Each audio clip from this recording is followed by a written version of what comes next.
नमस्कार, मैं हूं आपके साथ अनुष्का और आप देख रहे हैं न्यूज समाचार जनता की आवाज। आइए रुख करते हैं आज की खास खबर। Ballia bureau chief Om Prakash Pandey. पूर्व मंत्री उपेंद्र तिवारी ने द्वितीय चरण की पदयात्रा के दौरान गिनाई सरकार की उपलब्धियां। गढ़वाल बलिया आपका सेवक आपके द्वार के तहत पूर्व मंत्री उपेंद्र तिवारी ने पदयात्रा कर क्षेत्रवासियों से केंद्र और राज्य सरकार की उपलब्धियां गिनाई। शनिवार को फेफना विधानसभा के नूरपुर, जनाऊपुर, मनसहा, अराईपुर, तपनी, निहालपुर, चाफी, सिकटोटी, पड़वाड़ आदि गांव में जनसंपर्क व चौपाल लगाकर पूर्व मंत्री ने घर घर संपर्क स्थापित किया। सैकड़ों समर्थकों संग जनसंपर्क पर निकले उपेंद्र तिवारी ने न सिर्फ सरकार की उपलब्धियां गिनाई बल्कि आम जन की समस्याओं और सुझावों को भी जाना। जगह जगह जन चौपाल लगाकर स्थानीय नागरिकों से संवाद किया। उपेंद्र तिवारी ने आदि आबादी से संवाद करते हुए सरकार द्वारा नारी सशक्तिकरण के लिए किए गए महत्वपूर्ण योजनाओं पर भी प्रकाश डाला। पूर्व मंत्री उपेंद्र तिवारी द्वारा शुरू की गई द्वितीय चरण की यह पदयात्रा फरवरी माह तक चलेगी। पदयात्रा के दौरान विधानसभा संयोजक टुनटुन, उपाध्यक्ष मंडल अध्यक्ष उमेश सिंह, मनोज सिंह, राम प्रवेश, राजभर, सतीश उपाध्याय, शंभू वर्मा, सोनू सिंह, अशोक विनय, सीताराम, राजकुमार, राकेश पांडे सहित सैकड़ों कार्यकर्ता शामिल रहे। जनाऊपुर और फेफना विधानसभा के लोगों के आशीर्वाद पे अभी राज्य मंत्री और हम लोग तो इतना डंके की चोट पे हम लोग कह सकते हैं कि जो काम पिछले 24 साल और 70 के अंदर उससे कई गुना ज्यादा काम पिछले 5 साल के अंदर, उसमें भी 2.5 साल कोरोना रहने के बावजूद जनाऊपुर ग्राम सभा में ही नहीं बल्कि जनाऊपुर ग्राम सभा के साथ साथ फेफना विधानसभा के सभी ग्राम सभाओं में हुआ। और सबसे महत्वपूर्ण बात कि हम लोग तो कभी जातिवाद की बात ही नहीं किए।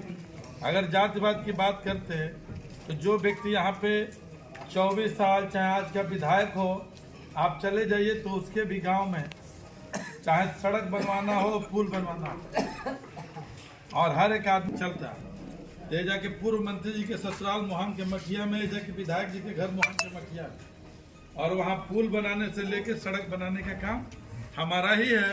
और अभी आज भी मूल्यांकन कर लेंगे तो डंके की चोट पे कह रहा हूँ कि गूगल पे जाइए और जो यहाँ के पूरी जिंदगी में नहीं हुआ होगा उससे ज्यादा क्या कोरोना रहने के बावजूद भी पिछले 2.5 साल वहाँ भी आपको सड़वाना है। नहीं, आजकल 3 रिश्ता एक नंबर बाबा, सड़वान, ससुराल और समधिया, इसी को लोग प्रमुखता दे रहे। और उस प्रमुखता वाले रिश्ते में हमने कहा कि पूर्व मंत्री जी 24 साल तक यहाँ पर थे तो किए, उनकी भी ससुराल मुसी मोहन के मठिया के रहने वाले हैं। आजादी के 60-65 सालों तक नंदलाल सिंह हमारे जिले के महामंत्री उसी गांव के रहने वाले। लोग पानी हिल के जाते थे, लेकिन वहां पे भी पुल बनाने का काम और वैसे आधा दर्जन से ऊपर पुल बनाने का काम और वहां भी सड़क बनाने का काम। और इसके अलावा कभी हमने कहने का मतलब कि भेदभाव नहीं, हमारा आपसे कमिटमेंट था और आगे भी है। क्या होते हुए जनाऊपुर चट्टी आते हुए यही आपके गांव से होते हुए पचखोरा और रसड़ मार्ग में मिल जाता। तो ये सड़क की दूरी जब लेंगे तो ये लगभग 5 किलोमीटर से ऊपर जाएगा। तो ये अभी रोड मेरे एजेंडे में चौड़ीगढ़ में था जी, भविष्य के लिए। और अभी है करा दिया था रसड़ से नूरपुर, नूरपुर से आसन और आसन से कुर्थिया और करम्मतपुर जो सड़क जा रही है वो भी मेरे चौड़ीगढ़ के एजेंडे में थी। और आज ODR घोषित आज न रहने तो पूरा इलाका विकास बाधित हुआ। हमारे एजेंडे में एक और सड़क थी कि आसन के बगल से जब आप गुजरते हैं तो कटैया होते हुए धनौती, पूरा धनौती सलेम होते रसड़ नहर पे आते। तो हम लोग जब गाड़ी में चलते थे तो कौन सी सड़क खराब है उसको नोट कर लेते। मैं कर रहा हूँ, कभी कोई कहने के लिए नहीं है।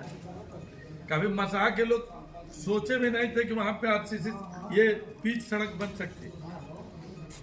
आप लोगों ने भी कभी कल्पना नहीं किया होगा कि जितना ये RCC और चारों तरफ से सड़कें जुड़ गए। और यही स्थिति फेफना विधानसभा के कोने कोने की हर विधानसभा की। तो इसलिए आप लोगों ने अवसर दिया तो हम लोगों ने काम किया। आज पिछले 4 साल हो गए। वर्तमान विधायक के द्वारा बता दीजिए, वर्तमान विधायक के द्वारा अगर कहीं पे पदार्पण हुआ हो किसी गांव में तो बता दीजिए। आज फेफना विधानसभा चरागाह बना हुआ, आज तमाम लोग आ रहे हैं। कोई आकर के विकास की बात कर रहा है, कोई आकर के फेफना विधानसभा के कायाकल्प पलटने की बात कर रहा है, तो कोई इस फेफना विधानसभा को स्वर्ग में पहुंचाने की बात कर रहा है। तो हम पूछना चाहता हूं, ये कैमरा ऑन भी है, कि जो फेफना की विकास करने वाली बात कर रहे हैं, मैं कह रहा हूं कि फेफना के विकास के नक्शे और हार करके भाग गए थे। और यहाँ के कार्यकर्ता जब बूथ पे लड़ते थे, लड़ाई करते थे, मारते थे और मार खाते थे, तो कोई आंसू पूछने के लिए नहीं आता था। चुनाव बीतने के बाद लोग बोरिया बिस्तर बांध के भाग जाते थे। और आज 2026 में खड़ा 12 साल का एक युग होता, 2 युग से बीत गया, तीसरे युग में हम लोग प्रवेश हैं। और हम लोगों ने कहा है कि नेचर और सिग्नेचर कभी बदलता नहीं है। तो जो आज से 25-26 साल पहले था, वही आज भी है और वही भविष्य में भी रहेगा। यही ईश्वर से प्रार्थना।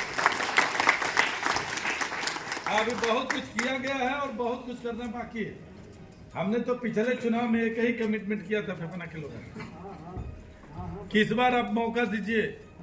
अगर उत्तर प्रदेश के मानचित्र पेन की सूची में अगर 10 विधानसभा होगा, तो उसमें आपका फेफना विधानसभा एक जरूर होगा। लेकिन कहीं न कहीं ये दुर्भाग्य था, कहीं हमारा दुर्भाग्य रहा होगा, कहीं फेफना विधानसभा के लोगों का दुर्भाग्य होगा, कहीं फेफना विधानसभा आज फिर वो सड़कें उसी दिशा में चल पड़ रही हैं जब आने। ठीक ना, एक चीज देखने को मिल रहा है पिछले 4 सालों में, किसी गांव में हम लोग जाते हैं तो एक सोलर लाइट कहीं कहीं दिख रहा है। और सोलर लाइट इसलिए दिखता है कि सोलर लाइट में 50 से 60% की रिश्वतखोरी है, कमीशन खोरी है। और इसीलिए कभी हम लोग विधायक रहते हुए 1 पैसा किसी विद्यालय में नहीं दिया, 1 पैसा सोलर लाइट पे नहीं दिया। भारत सरकार से 150 सोलर लाइट हमने लाया था, जो मंदिरों के लिए लाया था, चौराहों के लिए जो बड़ी बड़ी लाइट थी, और CSR फंड से लाया था। जब मैं विधायक था तब लाया था, और वही सोलर लाइट हमने लगाया। तो कोई बात नहीं, जो सोलर लाइट लगा रहा है उसको मुबारकबाद, उसको विकास करने का अपना तरीका है। और जो हम लोगों का मापदंड था हम लोगों का तरीका है। तो इसलिए कहना कम समझना ज्यादा। आज हम आए तो जैसे बाबा ने कहा, यह पदयात्रा का कार्यक्रम आज नया नहीं चल रहा। यह पदयात्रा का कार्यक्रम पिछले 2007-8 से ही चल रहा है। यह पदयात्रा पिछली बार भी हम लोगों को करना, और इसीलिए कि साल भर में हम लोगों से ज्यादा कोई निमंत्रण भी नहीं करता है। हम लोगों से ज्यादा किसी की बरही और तेरही के भी उसमें दुख सुख में शरीक नहीं होता। हम लोगों से ज्यादा कोई बलिए की बात नहीं कर रहा, उत्तर प्रदेश और देश की बात करता हूं। कि आप गूगल पे थोड़ा सर्च करिए कि कोई ऐसा नेता मिलने वाला है क्या, जो किसी राज्य का मंत्री हो, किसी राज्य का विधायक हो या नेता हो, और कड़ाके की ठंड में भी, जब पूरे उत्तर प्रदेश और देश के अंदर कड़ाके की ठंड हो रही हो, और उस समय अपने सैकड़ों समर्थकों